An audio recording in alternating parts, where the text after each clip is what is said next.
শরীয়তপুরের জাজিরায় অটোভ্যান চালক রমজান মোল্লাকে চোখ উপড়ে আগুনে পুড়িয়ে ও কুপিয়ে হত্যার চেষ্টার মামলার প্রধান আসামি সুমন শিকদার ওরফে মাদক সম্রাট সুমকে গ্রেপ্তার করেছে র্যাব।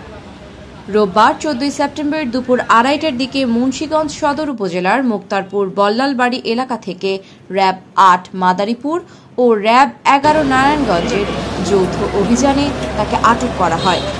গ্রেপ্তারকৃত সুমন জাজিরা উপজেলার আলিমউদ্দিন শিকদারের ছেলে।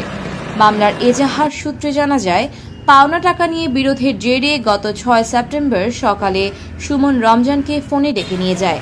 পরে সহযোগীদের সঙ্গে পরিকল্পিতভাবে মহর আলী শিকদার কান্দির একটি বাঁশবাগানে তাকে আটকে ভয়াবহ নির্যাতন চালানো হয়। এই সময় স্ক্রুড্রাইভার দিয়ে তার চোখ দুটি উপড়ে ফেলা হয়। এছাড়া শরীরে আগুন ধরিয়ে দেওয়া হয় এবং চাপাতি দিয়ে এলোপাতাড়ি কুপিয়ে গুরুতর জখম করা হয়।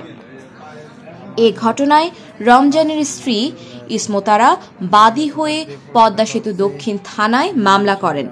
ঘটনার নৃশংস ছবি ও ভিডিও সামাজিক যোগাযোগ মাধ্যমে ছড়িয়ে পড়লে এলাকায় তীব্র ক্ষোভ সৃষ্টি হয়। র্যাব 8 সিপিসি 3 মাদারীপুর ক্যাম্পের কোম্পানি কমান্ডার মীর মনির হোসেন বলেন, মামলার প্রধান আসামি সুমনকে গ্রেপ্তার করা হয়েছে। ঘটনাটি নৃশংস ও মানবতা বিরোধী উল্লেখ করে তিনি জানান, জড়িত সবাইকে আইনের আওতায় আনা হবে এবং শান্তি শৃঙ্খলা রক্ষায় র্যাবের অভিযান অব্যাহত থাকবে।